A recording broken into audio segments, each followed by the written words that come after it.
교육제도 정말 심각합니다. 아마 가장 심각한 게 교육제도가 아닐까 싶습니다. 댓글 읽어보겠습니다.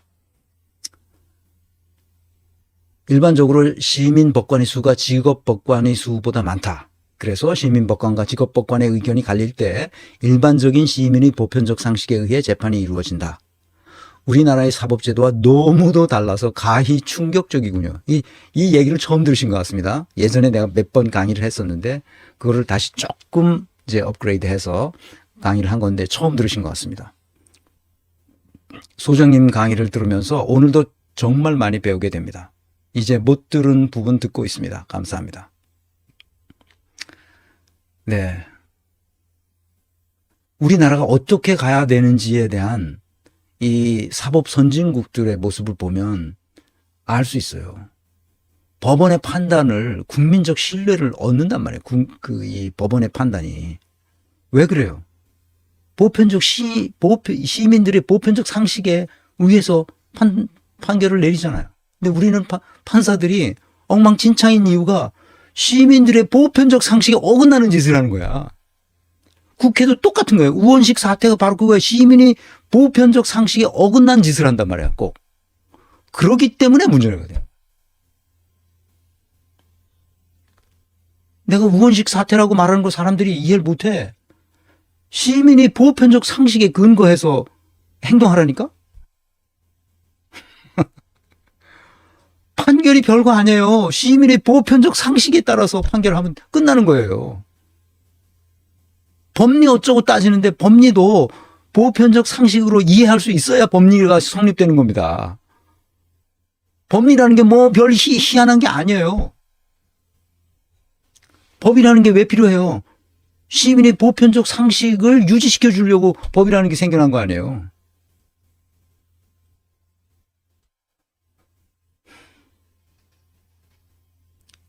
법률이라는 게 진짜 별거 아니라는 걸 사람들이 몰라요. 경영학? 진짜 이거 별거 아닙니다. 그냥 배워서 보면 다 인간의 보편적 상식에 부합하는 것들이에요. 뭐 별똥별난 거 없습니다. 대단한 거 아니에요. 박사학위 받았다 그래봤자 별거 없어요. 다 보편적 상식에서 벗어나지 않도록 만들어 놓은 거예요. 그게 다 이론이, 개념이, 학문이라는 게 다 그런 겁니다.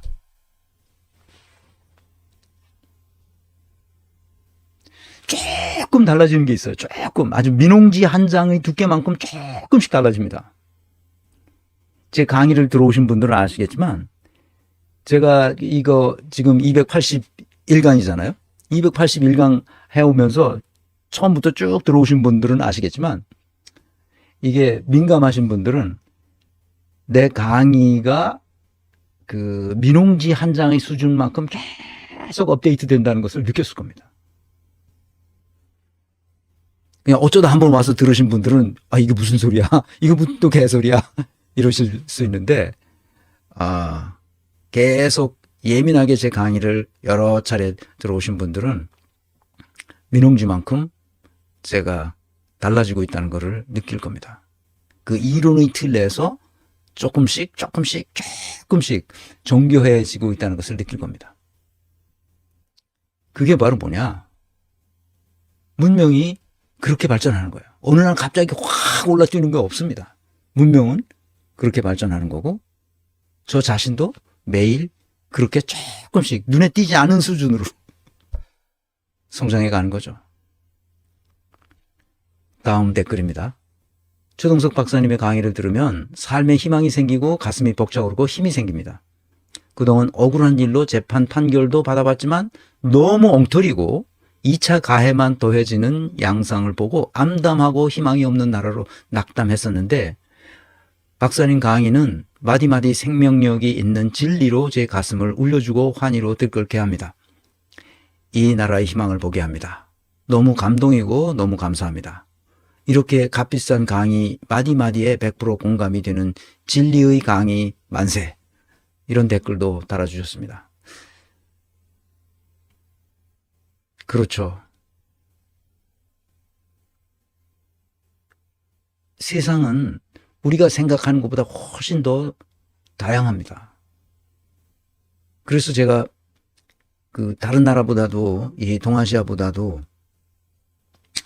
유럽 대륙의 여러 국가들을 끊임없이 시간 나는 대로 기회가 되면 여행을 했는데 그 이유가 바로 젊어서 여행 아니면 나이 늙으면 여행을 못 한다는 사실을 미리 알고 있었기 때문에 가급적 많이 했습니다. 지금 요새 여행하라고 그러면 돈 주고 가라 그래도 돈 주고 여행을 좀 다녀라 그래도 못할 것 같습니다. 힘들어서. 젊었으니까 그렇게 여행을 했죠.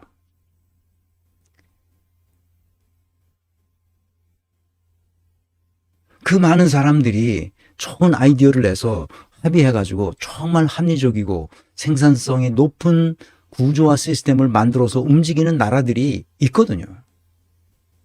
민주주의 국가를 만드는 나라들이 있거든요. 우리는 민주주의를 다른 나라들이 우리한테 그냥 덮어 씌워서 이렇게 하는 거야, 인마. 이래가지고 이렇게 해. 이래가지고 억지로 우리는 그걸 남이 가져다 준 민주주의를 했잖아요. 우리가 스스로 만들어낸 민주주의가 아니에요. 그러니까 이걸 우습게 한다고요. 민주주의 자체를 우습게 한다고. 그냥 아무렇게나 해도 된다고 생각하는 거예요.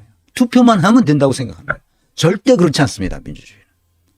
이 민주주의를 수많은 사람들의 피와 땀을 흘려서 만들어낸 이 민주주의가 그 사람들은 얼마나 값진 것인지를 알기 때문에 함부로 하지 않습니다. 조금이라도 민주주의 체제에서 어긋난다고 싶으면 가차없이 갈아버립니다. 그래, 시민들이 모든 권력을 차지하고 주권자로서의 주권자의 그 권리를 행사합니다. 나는 법률가들에게 사법부를 저렇게 맡겨놓은 이 사태는 정말 등신 같은 짓입니다. 그러니까 우리나라 법률가들이 기본적으로 상식이 없어요. 내가 얘기해보면 맨날 답답하다고 느끼는 게 바로 그거예요. 법률가들하고 얘기하면 아주 나 속이 다 터져요. 아는 게 법률 조문밖에 몰라 이놈들이. 민주주의 자체를 이해 못해. 시민들이 판결을 해야 되는 거 아니야, 시민들이. 그래서 독일의 그 판결문을 봐, 판결문. 응? 재판 결과를 반드시 판결문으로 결정하잖아. 판결문 맨 처음에 시작하는 문장이 뭐야? Im Namen des Volkes. 국민의 이름으로. 이렇게 쓴다. 국민의 이름으로. 그러면 시민들이 참여해야 될 거 아니야. 주권자인 시민이 판결을 써야 될 거 아니야. 그 시민이 쓰는 거야, 그래서.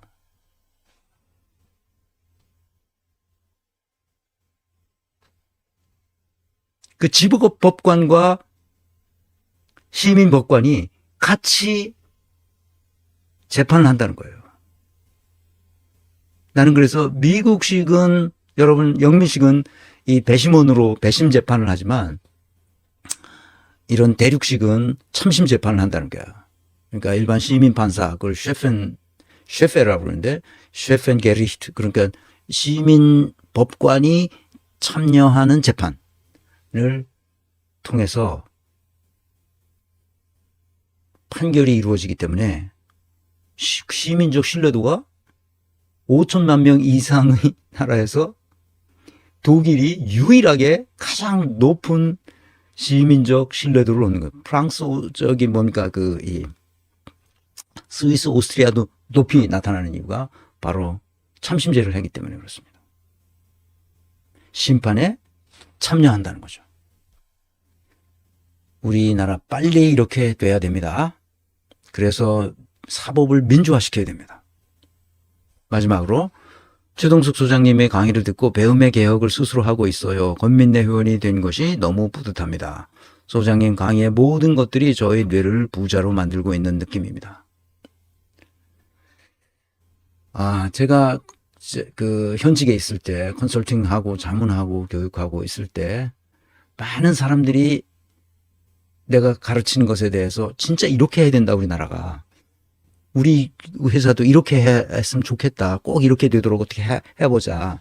다 이래요.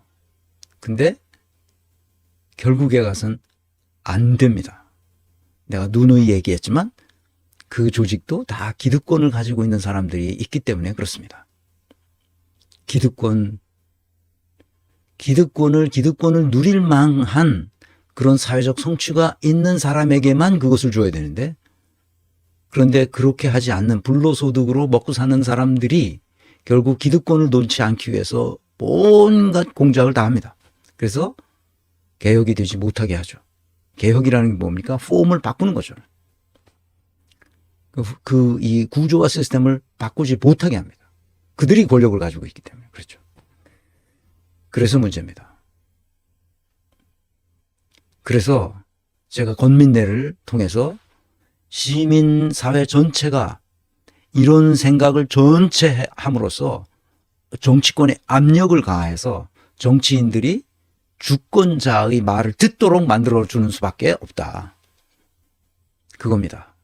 그 우상호 같은 애들이 삼김시대의 정신상태에서 머물러서 아무것도 바꾸지 못하게 하잖아요. 그러니까 양문혁인가? 누구지? 내가 요즘 이름 생각이 안 나. 양 무슨 식인가? 양문석. 양문석인가? 그 양문석이 그 우상호한테, 맞아, 양문석이야. 우상호한테 그거 아주 잘못된 말이라고 완전히 깨버렸잖아요. 그러니까 양문석이 똑똑한 거예요. 그러니까 우상호는 옛날 지체된 정신 상태에 있는 애지. 그런 애들 때문에 나라가 발전하지 않는 거거든. 그 친문 세력이 다 그런 놈들이거든. 자기 이익만을 생각하는. 자, 그래서 안동안 탄핵이 기각됐습니다.